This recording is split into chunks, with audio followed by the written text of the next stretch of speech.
নমস্কার বন্ধুরা। অনেক সময় আমরা নিজেদের পার্টনারের ক্যারেক্টার জানতে চাই। মানে বহু ক্ষেত্রে হয় কি সেই পার্টনারের শুধু ক্যারেক্টারই নয়, তার মানসিকতা কীরকম, সে ভালো মানুষ কিনা, এটা সবার আগে জানবার আগ্রহ প্রত্যেকের থাকে। এবার ভবিষ্যতে পার্টনারের কীরকম মানসিক স্থিতি থাকবে, সে মানুষটা ভালো হবে কি খারাপ হবে, কি আপনার প্রতি কতখানি ভালোবাসা থাকবে কি থাকবে না, বহু ক্ষেত্রে হয় কি আপনারা বুঝে উঠতে পারেন না। আজকে আপনাদের এই পূর্ণ লগ্নচারটা বিচার করে আমি আপনাকে বুঝিয়ে দেবো যে কিভাবে কোন জায়গায় কোন কোন গ্রহ অবস্থান করলে, এর কোন কোন ক্ষেত্রে কোন কোন গ্রহের অবস্থান থাকলে ভালো মতোভাবে আপনারা বুঝতে পারবেন যে আপনার ওয়াইফ বা আপনার হাজব্যান্ড ভবিষ্যতে কীরকম প্রকৃতির বা কীরকম প্রবৃত্তির হতে পারে। তো চলুন শুরু করা যাক আজকের এই পুরো ভিডিওটি। প্রথমত হচ্ছে কি, আমরা জানি বিবাহের ঘর হচ্ছে এটি, মানে সপ্তম ঘরটিকে বিবাহের ঘর হিসেবে চিহ্নিত করা হয়। এই যে সপ্তম ঘর, এই সপ্তম ঘরেই আপনার ওয়াইফ বা আপনার হাজব্যান্ডের ক্যারেক্টারটাকেও আপনি খুব ভালোভাবে ধরতে পারবেন। তার সঙ্গে আর একটা ঘর দেখতে হবে, যেটা হচ্ছে এই ঘরটি, মানে 11 নম্বর ঘর। এই 11 নম্বর ঘর এবং এই সপ্তম নম্বর ঘর, এই দুটো ঘরকে বিচার বিশ্লেষণ করলে আমরা জানতে পারবো যে আমাদের হাজব্যান্ড বা ওয়াইফদের ক্যারেক্টার কীরকম হবে। 11 নম্বর ঘরটি হচ্ছে ইচ্ছা পূরণ বা কামনা পূরণের ঘর। মানে আপনার ওয়াইফ কীরকম হবে, আপনার হাজব্যান্ড কীরকম হবে, সেরকম তো আপনাদের কামনার ভেতরে কিছু না কিছু তো আছে। এবার সেই কামনাটা পূরণ হবে কি হবে না সেটা বলবে কে? এ বলবে, মানে এই 11 নম্বর ঘর থেকে বলা হবে। তো তাহলে কোন কোন ক্ষেত্রে বলা হতে পারে, কোন কোন গ্রহ এখানে অবস্থান করলে বলা হতে পারে যে আপনার কামনাটা খুব শীঘ্র পূরণ হতে পারে? সেটি হচ্ছে কি, যদি এই স্থলে কোথাও না কোথাও শুক্র, বৃহস্পতি, বুধ, চন্দ্র এরা অবস্থান করে, এরা যদি এইসব স্থানগুলোতে অবস্থান করে, তো তাহলে এটা একদম সত্য কথা যে আপনার কামনা কিন্তু পূরণ হতে পারে। মানে আপনার চিন্তাভাবনা অনুসারে প্রেমজাত যা যা কিছু বিষয়, প্রেমজাত বিষয়গুলো আপনার কিন্তু পূরণ হতে পারে। বিশেষত শুক্র, চন্দ্র, বৃহস্পতি, ঠিক আছে। বুধকেও এখানে রাখা হলো এই জন্য, কারণ বুধ হচ্ছে বুদ্ধির বিচার করে। বুদ্ধিতে যদি ঠিকঠাক সমস্ত কিছু থাকে তাহলে বিচারও কিন্তু সুন্দর হয়। তো সুতরাং এই শুক্র, চন্দ্র এবং বৃহস্পতি এই তিনটি গ্রহই কিন্তু প্রেম বিবাহের ক্ষেত্রে অথবা মনোহপুত বা নিজের মনের যে আকাঙ্ক্ষিত বিবাহের ক্ষেত্রে সম্পূর্ণভাবে মানে মানে কারক বলা যায়। তো সুতরাং এই তিনটে গ্রহ যদি এখানে বসে পড়ে, তো তাহলে মোটামুটি আপনার পছন্দের কন্যার সঙ্গেই কিংবা আপনার পছন্দের পুত্রের সঙ্গেই আপনার বিবাহ হবে। পছন্দের যে হাজব্যান্ড আপনার হবে সেটা একদম কিন্তু শিওর আপনি ধরে নিতে পারবেন। এবার তার ক্যারেক্টার কিংবা চিন্তাভাবনা কিংবা কার্যকলাপ কীরকম কীরকম কী হবে আমি একটু বিচার করে বলে দিচ্ছি। প্রথমত যদি এই সপ্তম কক্ষে বিচার করে নেবেন, আমি সবকটা সপ্তম কক্ষের ক্ষেত্রে বলছি, যদি চন্দ্র অবস্থান করে তাহলে আপনার ওয়াইফ বা হাজব্যান্ড কীরকম হবে? আপনার ওয়াইফ বা হাজব্যান্ড রোম্যান্টিক হবে, দেখতে খুব সুন্দর হবে, খুব স্বচ্ছ মনোভাবের হবে, খুব চার্মিং নেচারের হবে, কিন্তু মুড সুইং থাকবে, ঠিক আছে। নাম্বার 2, যদি ওখানে রাহু বসে থাকে এই স্থলে, তাহলে আপনার ওয়াইফ বা আপনার হাজব্যান্ড কীরকম হবে?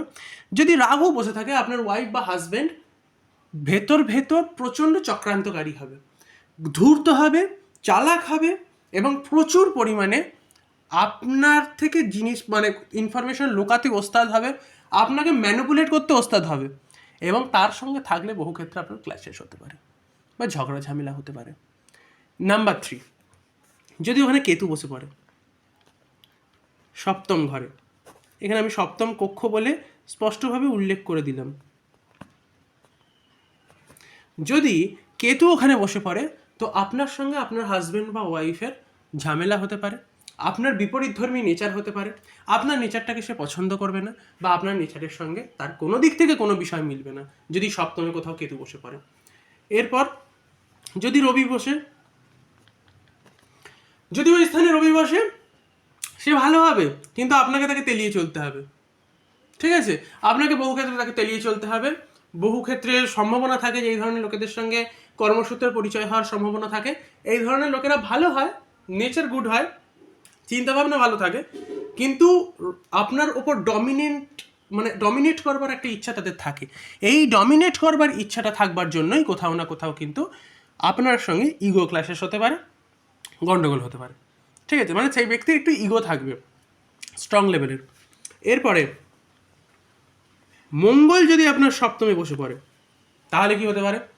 এই ধরনের লোকেরা খুব সোজাসাপটা কথা বলে। আপনার ওয়াইফ আপনার সঙ্গে খুব সোজাসাপটা কথা বলবে, সোজাসাপটা যা মনে হবে, বিশেষত খারাপটা মনে হলে খারাপটা সোজাসাপটা বলবে, এতে ঝামেলা তৈরি হবে, ইগো ক্লাসেস হবে একে অপরের সঙ্গে, কিছু কিছু নেচার পছন্দ হবে না, প্রথম দিকে আকর্ষণ থাকবে, পরক্ষণে কিন্তু পরের ক্ষেত্রে কিন্তু গণ্ডগোল থাকবে। দৈহিক লেভেলে আপনার সঙ্গে খুব ভালো আকর্ষণ থাকবে, কিন্তু মতের অনৈক্য দেখা দিতে পারে মানসিক দিকটায়। মানে কি, দৈহিক দিকে যতটাই ভালো, মানসিক দিকে ততটাই নিচে। মানে বুঝে নিলেন, আপনার সঙ্গে আপনার ওয়াইফ বা আপনার হাজব্যান্ডের গণ্ডগোল লাগবে, এটা বাঁধা ধরা, যদি ওই স্থানে মঙ্গল বসে। কারণ মঙ্গল এই স্থানে বসা মানে সে মাঙ্গলিক দোষের অন্তর্গত হয়ে যায়, এক্ষেত্র থেকে কোনো সন্দেহ নেই স্পষ্টভাবে। তো কী হলো, চন্দ্র, রাহু, কেতু, রবি, মঙ্গল, এরপর যদি বৃহস্পতি আসে তাহলে কি হবে? বৃহস্পতি যদি সপ্তমে বসে, আপনার স্ত্রী বা আপনার স্বামী যথেষ্ট ভালোভাবে আপনাকে বুঝবে, আপনাকে গাইড করবে, আপনাকে জীবনে গাইড করবে, আপনাকে ভালো মতোভাবে গাইডেন্স দিতে পারবে। এমনটা নয় যে তাকে কিছু বলে আপনাকে গাইডেন্স দিতে হবে, সে এমনইভাবে কাজ কারবার করবে যে আপনি তার কর্ম থেকেই শিখে নিতে পারবেন। ঠিক আছে, এই ধরনের মানুষটা আসার ফলে আপনি সুদিকে যেতে পারেন, আপনার লাইফে উন্নতি থাকবে, এই হচ্ছে বিষয়। এরপরে যদি শুক্র ওখানে বসে পড়ে তো কি হতে পারে? শুক্র যদি ওখানে বসে পড়ে তো তাহলে সেই সমস্ত ধরনের ব্যক্তিদের মেন্টালিটিতে খুব পরিমাণে মানে সাজবো গুজবো, সেজে গুজে থাকবো, আলাদা লেভেলের একটা অ্যাট্রাকশনস, এই সমস্ত বিষয়গুলো তার ভেতরে থাকে। মোহিত করবার ইচ্ছা তার ভেতরে খুব বেশি পরিমাণে থাকবে, মানে তার ইচ্ছাটা থাকবে সামনের মানুষটাকে মোহিত করব, তাকে কাছে টানবো, এই ধরনের ইচ্ছাগুলো তার ভেতরে থাকবে। মন মানসিকতা ওভারঅল ভালো হয়, কিন্তু নিজের স্বার্থটা এরা আগে বিচার করবে, তারপরে হাজব্যান্ডের স্বার্থ বিচার করবে বা ওয়াইফের স্বার্থ বিচার করবে। ওখানে যদি আপনার শুক্র বসে তো সে তার নিজের স্বার্থটাকে আগে দেখবে, তারপরে আপনার স্বার্থের দিকে যাবে। আর বৃহস্পতি যদি বসে তো তাহলে আপনার স্বার্থটা আগে বিচার করবে এবং নিজের স্বার্থ পরে বিচার করবে। অবশ্যই এই সমস্ত বিষয়গুলোকে আপনার জানবার প্রয়োজনীয়তা থাকে। আমি এখানে আরেকটি বিষয় থাকে, সেটা হচ্ছে বুধ। যদি বুধ এইখানে কোথাও বসে, রাশিগত দিক থেকেই হোক অথবা ডাইরেক্ট গ্রহ বসার দিক থেকেই হোক, এই ধরনের মানুষরা খুব ইন্টেলিজেন্স হয়, মানে এরা ইন্টেলিজেন্ট প্রচুর পরিমাণে হয়, বিশ্লেষণ করতে জানে, হুট করে রেগে যায় না, ভেবে বুঝে তবে এগোয়। তবে অবশ্যই মনে রাখতে হবে, বুধের সঙ্গে যদি চন্দ্র সংযুক্ত থাকে, বুধের সঙ্গে যদি মঙ্গল সংযুক্ত থাকে তাহলে সেটা হবে না। শুধু অনলি যদি বুধ থাকে বা কন্যা রাশি বা মিথুন রাশি যদি এইখানে অবস্থান করে তো তাহলে তার ব্যাপারটা কিন্তু এই রকমই হবে। তো এই যে বিষয়গুলোকে যদি আপনারা মনে রাখেন তো তাহলে আমি এইটুকুনি কথা বলবো কি, আপনি আপনার পার্টনারের ক্যারেক্টার বা আপনার পার্টনারের পার্সোনালিটি বা আপনার পার্টনারের চিন্তাভাবনাটা ভালো মতোভাবে বুঝে যেতে পারবেন। আর এর নেচারটা বুঝলে কি হয়, আপনার তার সঙ্গে মিলতে মিশতে খুবই সুবিধা হয়। আর এই চন্দ্র, শুক্র, বৃহস্পতি, বুধ, এই 11 নম্বর ঘর থেকে এটা ইন্ডিকেশনস দেয় যে আপনার মনের মতো আসবে কি আসবে না, স্পষ্ট কথা। এই হচ্ছে বিষয়। বৃহস্পতি যদি এখানে বসে সেই মানুষ কিন্তু খুব স্পিরিচুয়াল টাইপের হয়, রবি বসলেও সেই কিন্তু সেখান থেকে স্পিরিচুয়াল হবে, কিন্তু ইগো ক্ল্যাশ করবার চান্সেস রবিতে থাকে, কিন্তু বৃহস্পতিতে সেই আন্দাজ থাকে না। সব থেকে ভালো যদি ওই স্থানে বৃহস্পতি থাকে, বৃহস্পতি কিন্তু বিবাহের খুব ভালো কারক। এর আগে আমি বিচার করে দিয়েছি যে বিভিন্ন, এর আগে একটা ভিডিওতে বিচার করে দিয়েছি যে কী ধরনের মানুষদের সঙ্গে বিবাহ করা উচিত হবে না বা চরিত্রহীন মানুষদের ক্ষেত্রে। পরবর্তী ক্ষেত্রে এই ধরনের ভিডিও অবশ্যই আসবে, কারণ আরও কিছু কিছু গ্রহ বা আরও কিছু কিছু কনজাংশনের কথা পরবর্তী ভিডিওতে আমি বিস্তারিতভাবে বলবো। আজকের মতো এইটুকুই। যদি আপনাদের ভিডিওটি ভালো লেগে থাকে তাহলে অবশ্যই একটা লাইক অবশ্যই করবেন।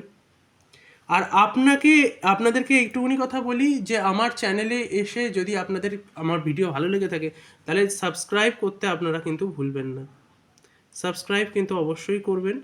আর কমেন্ট অবশ্যই করবেন। আপনারা কমেন্টে আপনারা বলবেন আপনাদের কোন জায়গাতে কোন প্রবলেম হচ্ছে, আপনাদের কুণ্ডলি রিলেটেড বিষয় নিয়ে আপনারা বলতে পারেন, কোনো অসুবিধা নেই। কেউ যদি কনসালটেশন নিতে চায় অবশ্যই সে কনসালটেশন নিতে পারবে, কোনো সমস্যা হবে না। কমেন্টে আপনারা আপনাদের বিষয়ে বলবেন, আমি আপনাদেরকে হোয়াটসঅ্যাপ নাম্বার প্রোভাইড করে দেবো, আমার কাছ থেকে আপনারা অনায়াসে কনসালটেশন পেয়ে যাবেন। আজকের মতো এইটুকুই। আমার সঙ্গে এতক্ষণ অবস্থান করবার জন্য আপনাদেরকে অনেক অনেক ধন্যবাদ।